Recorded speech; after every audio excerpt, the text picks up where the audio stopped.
bernyanyi dulu dari Kidung Jemaat 353 ayat 1 dan 2.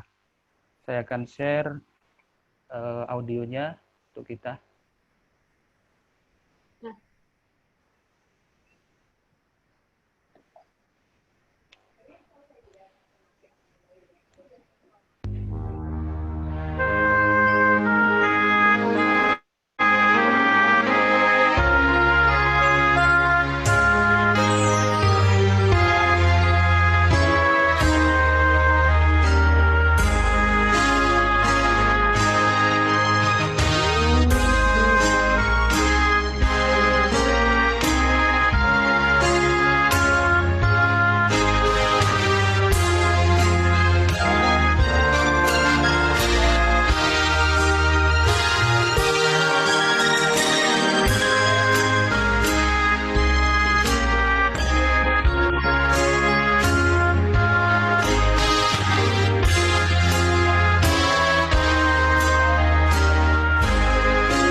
Kita berdoa.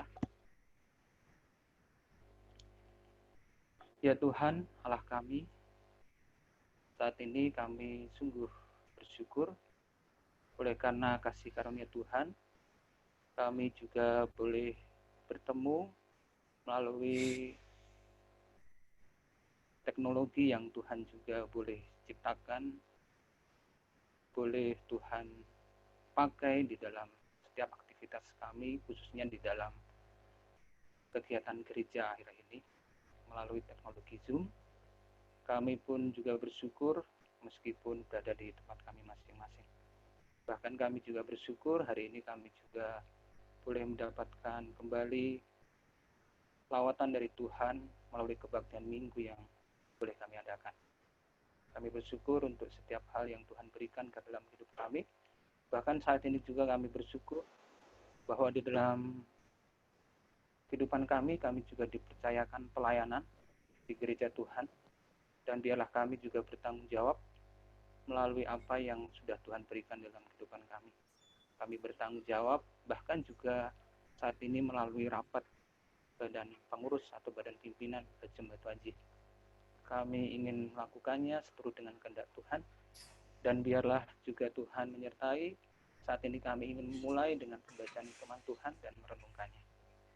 Kiranya Tuhan bersama-sama dengan kami dan melayakkan hidup kami. Terima kasih Bapak. Amin. Kita membaca dari Kisah Para Rasul. Suara saya jelas ya? Jelas. Kisah Para Rasul pasal yang terakhir dan 2 ayat yang terakhir, yaitu Kisah Para Rasul 28 ayat 30 sampai 31. Saya akan membacakan Kisah Para Rasul 28 ayat 30 dan 31. Dan Paulus tinggal 2 tahun penuh di rumah yang disewanya. Di rumah yang disewanya sendiri itu, ia menerima semua orang yang datang kepadanya dengan terus terang dan tanpa rintangan apa-apa. Ia memberitakan kerajaan Allah dan mengajar tentang Tuhan Yesus Kristus. Ya, ini tadi 2 ayat yang kita baca dari Kisah Para Rasul pasal yang ke-28. Pasal terakhir, 2 ayat terakhir dari Kisah Para Rasul ini.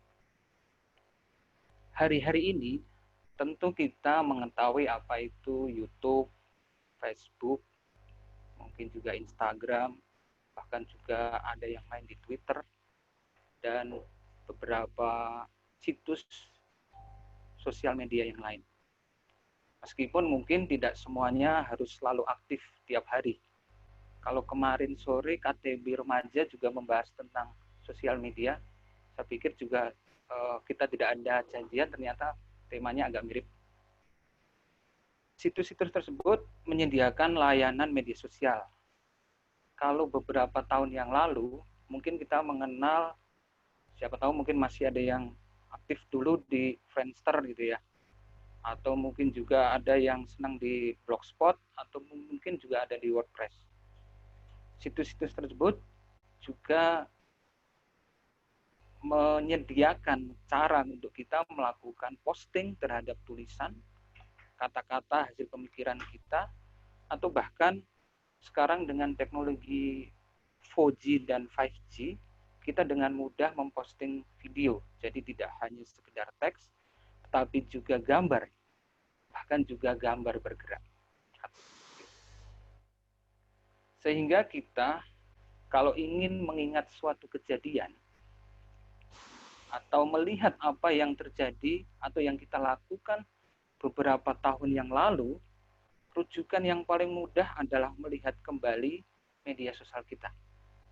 Apalagi ada fasilitas, kalau di Facebook kalau tidak salah namanya memories, gitu ya, yang mengingatkan kita akan foto atau video yang pernah kita posting beberapa tahun yang lalu.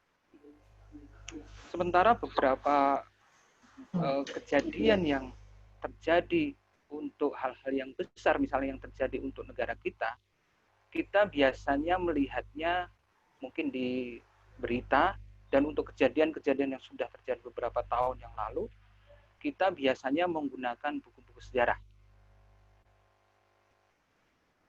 Itu untuk kejadian yang luar biasa, misalnya kejadian untuk bangsa dan negara kita. Biasanya kita membuka buku sejarah. Lalu bagaimana kalau kita ingin melihat kejadian atau suatu peristiwa yang terjadi ratusan tahun yang lalu, atau bahkan mungkin ribuan tahun yang lalu? Apa yang bisa kita lakukan? Yang kita lakukan adalah, selain mungkin ada buku-buku sejarah, kita juga bisa melihat benda-benda atau tulisan-tulisan yang punya nilai sejarah. Benda-benda atau dokumen-dokumen itu membuat kita mengerti sebenarnya apa yang terjadi pada masa lalu. Termasuk juga kekristenan punya beberapa dokumen yang mempunyai nilai sejarah. Kalau di Perjanjian Lama kita bisa menyebut kitab-kitab Yosua, Hakim-Hakim, Samuel, Raja-Raja, Tawarikh, Esra, Nehemia, Ester, dan Rut, itu digolongkan ke dalam kitab-kitab yang mempunyai nilai sejarah. Sementara di Perjanjian Baru terdapat 4 kitab Injil dan juga Kisah Para Rasul. Kisah Para Rasul yang 2 ayatnya kita baca ini mempunyai nilai sejarah, yaitu khususnya ketika terbentuknya gereja dan pelayanan para rasul. Dimulai dengan kisah lahirnya gereja pada hari Pentakosta, kemudian kondisi gereja pada awal-awal terbentuknya gereja tersebut, kemudian juga pelayanan para rasul dan bapak-bapak gereja. Khususnya kalau di Kisah Para Rasul kita bisa membaca pelayanan dari Petrus, Filipus, Stefanus, Barnabas, Apolos, dan setengah lebih dari kisah para rasul itu berkisah tentang pelayanan dari Rasul Paulus. Meskipun jika dibandingkan dengan dokumen lain, misalnya catatan sejarah umum, atau bahkan mungkin kita pernah baca novel sejarah, kitab Kisah Para Rasul seperti terputus di tengah jalan. Tidak sampai ending kehidupan dari para rasul atau pelayanan yang mereka lakukan. Berhenti di pasal 28 ini, khususnya di ayat 30 sampai 31, yaitu ketika Paulus berada di Roma, mendekati akhir, ini adalah kemungkinan mendekati akhir kehidupan Paulus. Jadi endingnya sendiri bahkan tidak diceritakan oleh Kisah Para Rasul. Saya membaca kitab ini, Alkitab Penuntun Hidup Berkelimbahan, khususnya pada ayat 30 dari Kisah Para Rasul atau 31, itu diberikan catatan oleh buku atau kitab ini. Kalimat pertamanya memberitakan seperti ini atau berkalimat seperti ini. Kitab Kisah Para Rasul berakhir dengan tiba-tiba tanpa diberikan kesimpulan formal tentang apa yang dilakukan Allah melalui Roh Kudus dan para rasul. Jadi kalau boleh saya simpulkan, yang pertama adalah kitab Kisah Para Rasul tidak selesai berkisah tentang kehidupan 12 rasul Kristus. Bahkan secara porsinya sangat sedikit, hanya bercerita tentang Petrus dan Filipus dari rasul-rasul yang dipilih oleh Kristus. Yang kedua, tidak menceritakan kisah hidup atau pelayanan para rasul yang lain. Misalnya Andreas, Yakobus, juga Thomas, dan lain-lain. Tidak diceritakan di Kisah Para Rasul.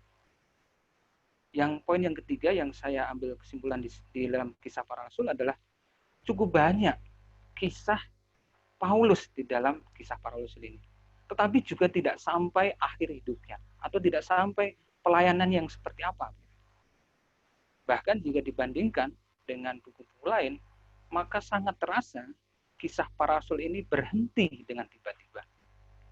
Namun kembali saya mengutip buku ini, kalimat selanjutnya mengatakan, Allah bermaksud supaya kisah Roh Kudus dan pemberitaan Injil dilanjutkan dalam kehidupan umat Kristus sampai kesudahan zaman. Hal ini memberi perspektif yang baru buat saya. Kitab Kisah Para Rasul memang berkisah tentang gereja dan para pelayannya dan sepertinya memang tidak selesai. Namun ada satu penulis kitab Kisah Para Rasul yang bahkan sampai sekarang ini sedang menulis tentang gereja dan para pelayannya. Penulis itu berada di surga. Gereja dan pelayannya adalah kita. Sehingga pertanyaan reflektif buat kita saat ini adalah, kisah apa yang ingin dituliskan tentang kita? Apakah kisah ketika kita tidak setia, atau kisah tentang betapa kita menyenangkan hati Tuhan? Kalau mengutip renungan atau khotbah Pak Yandri hari ini, apakah kita akan menjadi tanah yang berada di pinggir jalan, tanah bebatuan, tanah yang penuh semak, atau tanah yang siap untuk digunakan pertanian? Atau bahkan kita juga punya panggilan untuk menjadi penabur dari benih itu sendiri. Semoga melalui rapat kita siang hari ini, tidak hanya notulen yang dicatatkan, tetapi juga pelayanan kita pun akan ditulis oleh Sang Pemilik kehidupan, yaitu Bapa kita di surga. Amin.